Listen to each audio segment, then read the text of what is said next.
Hey gang, this is Randy from 8 Pounds of Carne, saying good morning. When we started this page, the idea was to review comics, movies, snacks, but, more than just food. So in keeping with that spirit, I'm going to do something a little different today, and I'm sure it might be appreciated as a welcome break from just watching us eat random crap. But I did not intend to kick things off with this one. It just so happens that I saw it over the weekend and figured I'd throw it on film for you. So, now you get to benefit from my misfortune. So today I'll be reviewing the movie Twisters, or How to Make a Quick Buck Using Brand Recognition Without Trying.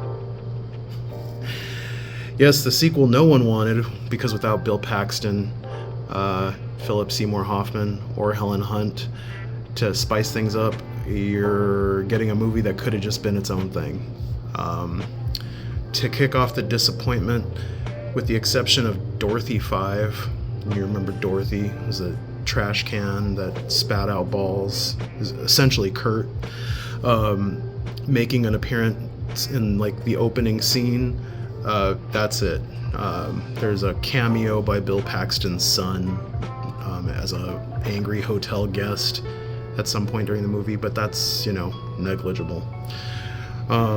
Apparently the writers felt that, the work that team did in the first movie with Dorothy to get all that data for tornadoes and whatnot was absolutely pointless, and that they have been scrubbed from collective memory. Mind you, their team was supposed to revolutionize tornado warning systems with that data that they gathered. Like, that was the whole point of the first movie. Instead, youth shits on the former generation because we're just old and feeble. Now, Dorothy is someone's science project. And this person is somehow like the Neo of tornado watching and predicting weather patterns. Oh, and she's got an obnoxious male counterpart as well, who acts like an overgrown frat boy, and he stalks the hell out of her throughout the whole movie. Kind of creepy.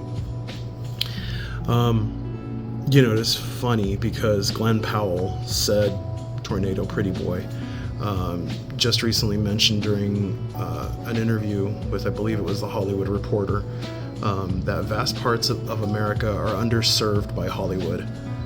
Who knew he was talking about stalkers and creeps, I mean, that seems like the norm. With the exception of the three leads in the movie, there's nothing memorable about the rest of the cast. Diet Henry Cavill makes an appearance, to do nothing but scowl at the thought of a woman doing a better job than him. In all seriousness, David Corenswet did what he could with the material he was provided. And I don't blame him when the next Superman movie sucks. I'm going to lay that completely on the feet of James Gunn, because the last good movie he put out was Shivers. I mean, Night of the Creeps. I mean, Slither. Overall, the movie makes the same mistakes that all legacy sequels make. They try to redo the first movie without adding any real innovation. So, I'm looking square at you, The Force Awakens. There may have been ways to make this movie fun and exciting, much like the original. Everything we saw in the original outclasses this one. The performances, the story. When Hollywood gets out of this, just push content idea, then maybe we'll get some decent movies. I don't know. Unfortunately, the movie is basically a commercial for Glenn Powell being the next big thing. That's about it. My verdict, 1 out of 5. Don't waste your money. Wait until streaming if you're that interested in wasting your time too. Anyways, this is Randy from 8 Pounds of Carne. 8 pounds of carne.